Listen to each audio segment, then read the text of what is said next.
I felt good that I could be a part of this team with you guys from day one and not just be one of the students. All the stuff that we've invested in, our HR department, our recruiters, like you get just access just directly. I felt like your approach and what you were offering and how you were explaining it, it spoke to me.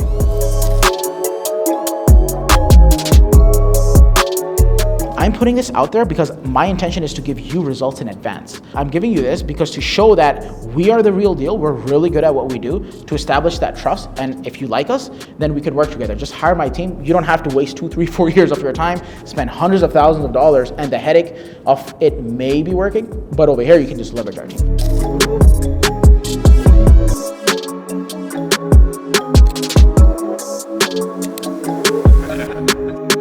In this video, you're about to get $50,000 worth of value for free.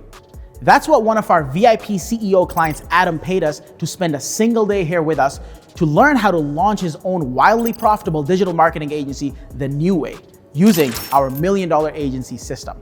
We're gonna be covering topics such as marketing to have qualified bookings coming in. From there, we're gonna go a little bit into sales, how to convert those bookings into high-paying retainers. Towards the end, we're gonna go over finance, legal, and client success so that your agency doesn't have to live paycheck to paycheck.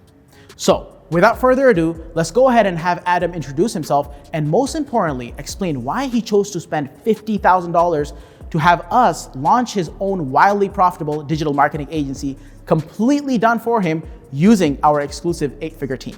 Let's go. Well, my name's Adam Fleeman from Cleveland, Ohio, born and raised. Part of my long career was 20 plus years in restaurants and hospitality. I never went to culinary school. By the time I was 18, I was getting offers for sous chef and salaried positions, so I thought to myself, well, there's no point in spending money on school to get right back to where I'm already at. It was a very unique journey. First and foremost, I learned quickly in that specific industry that skill set and experience can go a lot further than education, and there aren't a whole lot of industries that are similar to that. I started looking into some avenues where I could create extra income and decided I was going to start my own business, which is when I started my payment processing company a couple of years ago. Yeah, I feel like I'm not just a payment processor. I feel like I have the ability to be more of a business consultant in what I do. It's just the service that I have to offer right now is payment processing and POS systems. Yeah. And with my knowledge and background and the decades of experience, I said, how can I round out my business more? What other services can I bring into the mix? What's really coming into play, and what do all businesses need besides payment processing? Where I can, if I have one conversation with a business, where can I just bring something else to the table? Whether it's from this side or the payment side. And digital marketing was just, it was like every time I did my research and I started going into other things, I'm like, everybody's gonna need this. $50,000 you invested with LMA. Yes. What, without even, we never even spoke. What caused you to kind of like make that decision going with us? And you know, flying out here all the way from Cleveland, Ohio to spend the day with us sounds a little crazy, but you know, I know the value, but maybe there's some people out there watching that may not know that. So if you want to explain a little bit of what led you to that decision and why us? So I felt very good about the CEO program, and I was all for getting involved in that. And I think, you know, maybe divine timing, maybe it was just so happened to be the week I decided and you guys made a decision. But it was literally like Ethan and I had a good conversation, and then I wake up the next morning and the first thing, you know, after I do my morning routines and I stay away from my phone for a little bit, but the first time I pick up my phone and I look, here's you posting about CEO program. VIP CEO. VIP, very few specific people. I understood what you were wanting. I understood that this wasn't like a money grab. One of our philosophies is so when we view client success, when we work with clients, is we view them as a superhero. Like for example, Batman, but we view ourselves as Alfred. So they get all, you see what I'm saying? We're the consultant behind them, right? But we're not taking the credit. We're not gonna try to, oh, like it's us. No. The client is the one who is gonna be praised and, you know, is going to be put on that pedestal. Exactly. Yeah, right. That's how it's supposed to be done. Yeah.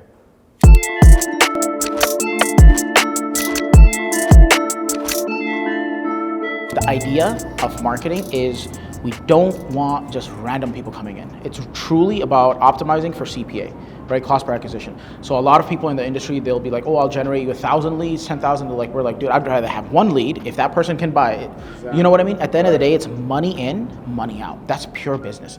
So there's a lot of this stuff out there. There's a lot of hype about leads, like we don't care about leads, right? You can't take leads to the bank, you can't cash them out. So it's really about getting the right people in and pushing the wrong people away. Because the way Facebook works specifically is Facebook's not made for our industry. It's made for e-commerce. And the way e-commerce is built is Facebook's interest is that it's gonna give you the cheapest cost per acquisition that it possibly can. Right? Because if you have a product that's $20, if Facebook can give you, a lead, like a purchase for $5, $15 is your profit. So Facebook wants to reduce that price as much as possible so that you spend more money with them. But that's a big problem for our industry. We do not want cheap leads, because then what we're going to attract, teenagers, or it's people who are not qualified. And if we just look at the soft stats, at the metrics, we're like, oh, I'm winning, but it's like, hold up. How is the sales calls, what's the quality of that person coming in? So the whole idea is we want the cheapest, highest quality person coming in. So it's like the ideal client that we want that person, but we want to pay the least amount for them. Today we're going to mainly just focus in on the 3% of the market. So understand that 3% of the market are people who are ready to buy right now. That's who we're going to go after. The way we want to make the copy is extremely direct and extremely aggressive when it comes to exactly, this is who we want, this is what we offer, you want to book a call. It's really that simple. If we want to go after the mid-market for your restaurants, we want to have the ad copy call those people out. And when you call someone out, indirectly what you're also doing is pushing people away. Because if someone's not in that market, they're like, cool, not for me, I leave. Right?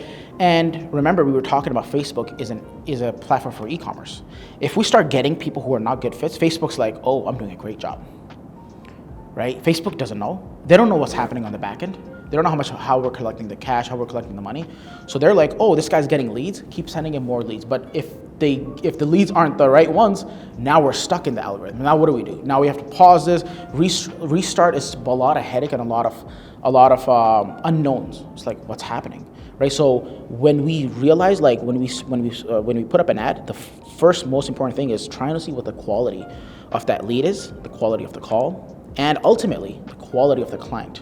For you specifically, I'd love to test some sort of video variation because you have all this tremendous experience. So we're gonna sit down a little bit on the type of video ad, but again, very similar. It's just straight to the point. This is what it is, and then you kind of go a little bit into your own social. Social proof. This is what it's done for me, but not only this is what it's done for me, but this is what it's done for the restaurants that I've helped, right? So we have a whole structure on how that video ad is gonna be, but it's you can even shoot it on your phone. It's really about the words. That's the most important thing, right? The next piece that we have to take them to is the landing page, right?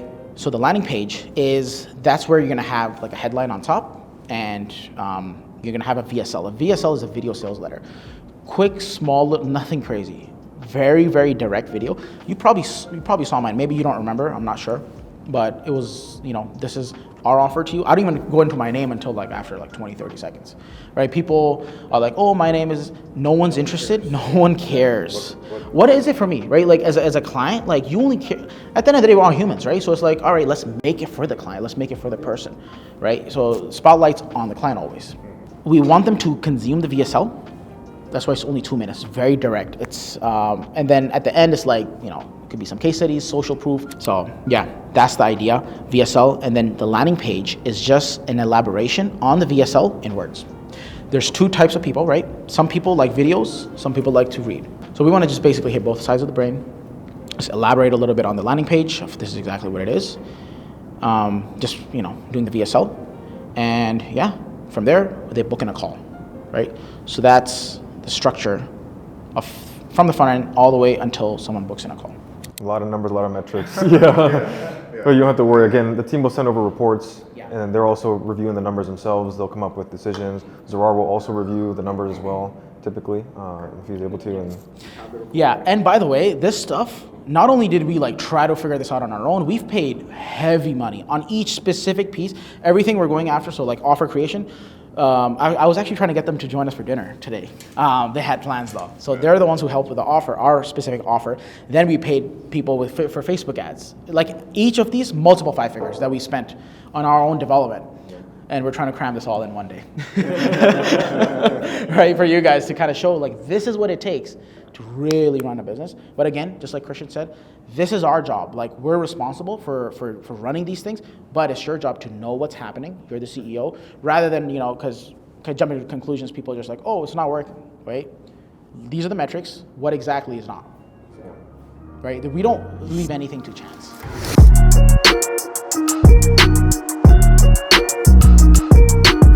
Hey guys, my name is Mo. I'm one of the founders and sales director of Launch My Agency, and in this part of the video, we're gonna go over permission-based sales. As a new agency owner, you may feel like sales is hard, which is why we've reinvented the way of sales to make it easy using our done-for-you system. Instead of using hard sales tactics, we wanna educate our prospects so they have all the information they need to be able to raise their hand and ask for the sale.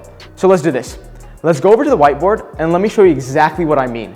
Sales is gonna be something that's basically like, it transitions right off of Zarar's talk, right? Like his last thing, Facebook ads, okay? So we have to realize for sales that we're getting leads they're essentially coming our way now, right? Now, we have to be a human essentially and convert them into actual like paying clients, right? Now, when it comes to building a sales department, there's gonna be 2 roles. There's 2 main roles like for sales department. Now, I'm not sure if you know what an appointment setter is, like an SDR. You know what that is? What a setter is doing, all he's doing is he's basically seeing free leads, he's connecting with them, developing a relationship with them, and converting them in a way where he gets sent to a closer's calendar. That's all he's doing. Now, there's different ways a setter can actually reach out. This is the most optimal way. This is gonna be outbound calling. Right? So think of it like this. Let's write the whole script or like the whole flow of like how an ad usually works. So suppose you would have an ad like this, right? So it's just you explaining. Remember that it's like just like a 30 to 40 second ad, right? Yeah. I'm just you explaining. You say the see more, and you click onto like a page where it gets you sent, right? So exactly. So this is you, right? Boom. That's you. Now you get sent over to an opt-in. The lead gets sent over to an opt-in, and opt-in is basically name, number, and email. Sorry, you didn't really touch that, but this is where like name, number, and email comes in. So this is called a lead now, right? So he gives you his email, he would give you his email, and then his phone number and his name. That's all we're really looking for as a setter, okay? So email, number, and phone number, boom. That's what setters basically, that's all they need. Now, what happens is that this is how we would typically want the structure to go. After an opt-in, he would be sent over to a landing page. When they see your VSL, there's gonna be a button, book your call. When they click that, this little opt-in comes in, collect the name, number, email. So this is the VSL right here, boom, VSL. And then obviously from here, he would get sent over to a calendar right here. And then from there, closer would jump in right here, and then client, okay? So this is how it would usually work. Now, the way it works is that not everyone is gonna go through, like suppose he goes to an opt-in, right? Not everyone's gonna go throughout the whole funnel. There's gonna be a drop-off. There's gonna be a huge drop-off. It usually happens like that. Not everyone, as soon as they see the ad, there's gonna be a drop-off to come to here. Again, remember how I told you, this is all we need for a setter. Email, name, and phone number. So this is from the second step. So we're pretty much good. Usually there's not gonna be that big of a drop off, but from here, this is where they start dropping off when they actually have to book in their call and then watch the full video. So this is where we see the biggest drop off rate here, okay? From the opt-in to the VSL. And then when we're essentially telling them to take action and book in their call, that's another place where there's a lot of people just don't do it. That's just how it works, okay? So there's another huge drop off right here, okay? So drop off here, drop off here. These are the 2 things that we can actually control. From this side, from here to here, we can't really control because it's not a sales thing, it's a marketing issue. Does that make sense? Sick. So opt-in right here, right? So what we would do from here is as a setter would come in, and obviously we're gonna recruit a setter for you. He's gonna be through our pool. And what he's gonna do is essentially, there's 2 other things that we can do, right? Email and phone number. So the first thing, we're gonna call the person. Be like, hey, suppose I was selling my own offer, right? And be like, hey, this is Mo from the Launch My Agency team. I saw that you interacted with our ad and you weren't able to book in your call. Is everything okay, right? And then he's gonna be like, yes, no, whatever, right? And essentially, the whole point of the setter is to convert that lead that didn't go throughout the whole funnel and send him straight to a closer. So we're skipping out all these things and we're just making it into one call, okay? Now what happens is that when you do that, when you skip from here all the way to here and you had a human interaction, there's a much higher closer rate. How do the setters actually reach out? So we talked about outbound calling. That's the most efficient way. When you actually phone call them, set them, cool. Now the other way is texting them. And text for me, that's actually how I got started. It was DM setting. That worked really well for us. And this ties in as well with social media setting. And you know how we talked about the Facebook group? Yeah. Those leads, if they're in your Facebook group, they're so easy to close. So when me and Zarar actually, we started off, me and him, I was setting for him and he was closing.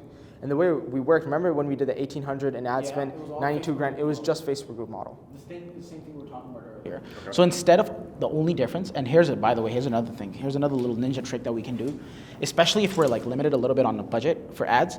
Instead of having the call to action of like book a call, instead of the calendar, we're sending them to a Facebook group. So we're doing a high level promise, hey, if you want to learn, we can help you build a digital marketing agency, scale you out of your 9 to 5, whatever, right? All you have to do is join this free private Facebook group. So what we're asking them to do, the resistance is so much lower, right? Everybody wants to be part of a community. So instead of, fill out this long application, book this call, and hop on this call, no, it's like join my free private Facebook group for the details. Cool. So, you know how we collected email and phone number? Those are two biggest things that we need essentially, right? So what we're able to do is through DM setting.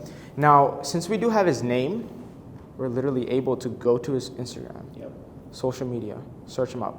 Text setting, this works really well. This goes hand in hand with outbound calls. So suppose you make an outbound call, no one responds, right? It happens, double dial, no one responds. You send him a message, be like, hey, I just called you.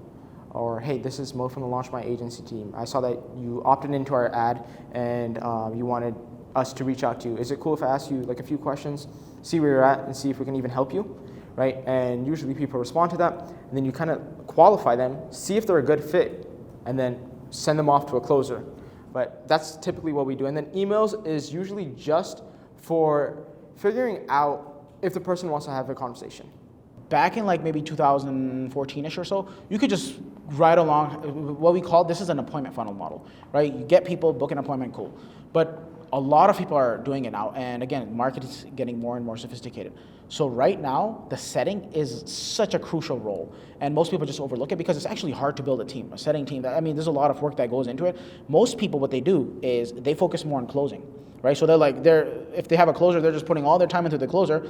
But it's like, if your closer is not gonna get the people with the right context coming in, what's the point, right? We wanna have, exactly, so we wanna have laydowns. And the way to do that is like setting. Setting is, they're your foot soldiers.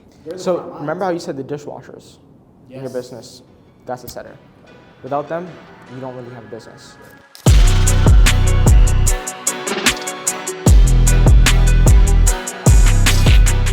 Hey guys, I'm Christian, COO and co-founder of Launch My Agency. I run the client success and operation departments for the company. Now, we talked a lot about marketing and sales, which is what you want to focus on at first, is revenue generating activities. How do you get the right people in the door and get them to raise their hands and want to work with you? Now, one thing that companies in general, specifically digital marketing agencies, don't do enough is think about how to retain them, which is what we call client success, and we've redesigned how it's done. So you hear us talk about two things. Number one, how do you fulfill for clients, which is bringing them in and providing the services. And the second part is how do you retain them, meaning keeping them so you can grow your back-end revenue so you're not just living, like Zarar said, paycheck to paycheck and trying to chase new clients. So without further ado, we'll get right into it. Two of the biggest things that we want on the back end, because we talked a lot about the front end, right, the marketing and the sales for the agency and business in general, but really what we really focus on is the back end as well, because we think a lot of people forget that the back end can act as a sales team as well. So that's why we want to make sure that we have a world-class client success process to be able to bring in money, not only hold money, right, retain clients, but also bring in new money. And the way we do that is two main like systems that we create, which is structural growth and financial growth. The structural growth is a process of keeping things simple so you can fulfill your offer, right? And this is like the bare minimum that you should do for your clients. Fulfill on what you said that you would do for them, right? Using services, buyer contractors. And then there's financial growth, which is the actual retaining of the client. So this is where we think about going above and beyond for clients to increase their value for our agency. The important thing to really think about is, like I said before, the processes from the perspective and mind of the client, right? When you think about client success, what has the client already seen in the ads, the marketing that they've seen from you? What have they opted into, right? Just thinking and considering the journey as they've already gone through. So that way you can, again, the biggest thing is making sure that everything feels smooth, it feels fluid, and there's a flow. So I want to make sure that we have that on the client success part. So understanding what they've gone through in the marketing and understanding what they've been through in the sales process too, like who they've spoken to, what they've talked about, how many calls have they had, right? And then having that really smooth onboarding process right here is super important. I think I touched on that before as well, was making sure that there's a really smooth handover from the sales team to the client success team, whether it be an account manager or the model that you decide to go with. Keeping the mental and the psychology of people in mind as well, because understanding how the brain works, which is one thing that Zarar and I have studied over the years, was psychology, right? Understanding how people work and what they want, what they don't want.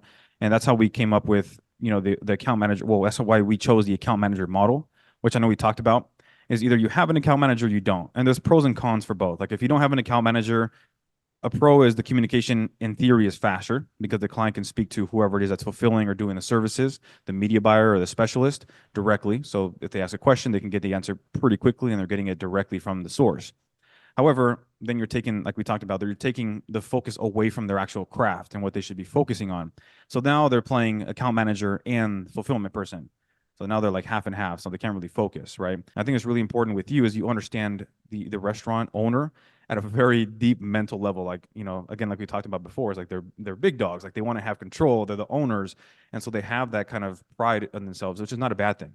But understanding that will allow you to customize and personalize the journey that they go on as clients to be able to feed them the right information at the right time. Because someone like that will probably want to have more logical and database conversations. It's not going to necessarily be like high level, so to say, right? They're going to want to know the facts because they want to know what's going on. And typically restaurants in general, if they're not doing it right, they have super low margins. And if that's something that you're helping them with, they're going to be a little bit stressed out. They're going to be like, how are we doing? How are we progressing? And like we said, we had started with restaurants at the very, very beginning. And that's one thing that they stressed about was like, they want to know every detail of the journey and the process. So understanding and having those peaks and valleys will be really good to have them relax a little bit. And a big part is just the onboarding call, right? Like that's where it's the biggest frame that we want to have, right? So the onboarding call is going to handle like it's pre-frames and reframes, right? So we're going to pre-frame a lot of things and then reframe if the client is like, for example, what Christian just said, right? Like they're like super micromanaging. We reframe it. It's like, look, this is our job, right? Like this is how you're hiring us for. We're not your employee. We're a partner that is going to be an add-on to your team, right? So making that really crystal clear in the beginning. And one thing is we'd much rather have someone who wants a refund or someone who like it's not for them up front in the process versus, dragging them along if they're not on the same page. It's just not, it just doesn't make sense for both parties, right? So that onboarding call is everything. We focus a lot of time. That's the 20% that's going to move the 80% of client success for you guys. What we really want to focus on is obviously creating demand, like getting the leads, getting the book calls, and getting clients first. And then we can spend a lot of time in the client success. We just, one of the philosophies that Zarar and I have is not to try to solve problems that don't exist yet. As intriguing as it is to like build out a beautiful client success journey and like put a lot of time into it now, obviously you want to focus on getting the clients first. But when it goes into building yours, like I said, you want to connect with your fulfillment team. And so obviously within the portal and the curriculum, we have not just the preferred partner of LMA, but we also have a contractor portal because you don't have to just use one. And of course, you're always open to go out and find other contractors. These are just the ones that we have in our communities that we also invested a lot into masterminds to be a part of. And we know that they do great work. We have great communication and they're really well set up people. And so you can have a conversation with, again, contractors or agencies. And I've done trainings in the past about this, is like contractor is typically the way we see it is one individual contractor. And then you have the agency, which is obviously an agency that white labels work. So they both have pros and cons. Obviously the contractor is one person. So you're going to get their attention. You're going to get direct communication with them. The agency, typically they're more structured. So they have different people. They have designers, developers, etc. So the communication is not direct to one individual. You'll probably have an account manager with them, but you're not getting direct to the source, if that makes sense. But they can handle more scale versus a contractor has capacity, right? The one person can handle maybe 6, 8, 10 clients a month. And if they're not just working with you, they're working with other people, they might fill up and then you have to find somebody else. Versus an agency, they probably have a hiring process, they have an HR department, they can bring on people, they can handle capacity. But the big thing here is learning the way that they do business and the way that they deliver. Like I said, you want to understand on the onboarding process, what do you need from the client? Can you get on the onboarding call with me? If not, then just, give me clarity of what you need so I can ask the client. The way that we think about financials, again, like we talked about earlier, is you just want to have that clarity, right? Clarity is super, super important, specifically with the financials, because then it takes away the anxiety, it takes away the stress. It's just like, where you're at and we can make simple decisions. So the two things that you want to know pretty much at all times is, number one, how much money is coming in, so your income, right, revenue, and how much money is going out in the form of expenses, okay? So when it comes to revenue, and I think we talked about this in person, was you have revenue and then you have cash collected. So you might close a client for $15K over 3 months and they're paying you $5K every month. So your revenue is $15K on that contract, but cash collected is how much you actually have collected. Which is the $5,000 each month, right? Exactly. So if we broke it down financially by like a period, each period I'm seeing only $5,000 coming in, knowing I'm going to ultimately receive 15 from this client, but it's going to break out over each period 5, 5, 5. Exactly. Yes. So essentially that's your expected versus your actual. Yeah. Because again, you have the 15K over 3 months, but what you actually collected is 5K in the first month. You're not going to collect everything. Yeah. Yeah. Well, there's going to be so many things. You want to be, if you're really dialed in with everything, 90 to 95%, you could be at collections wise. So it's, but there's a lot of things that kind of go into like how to make sure we collect, and like whenever there's like a potential default, like we have a whole SOP structure around that. So if you're doing all the things, 90-95% you will be able to collect. If not, like it can get lower and lower.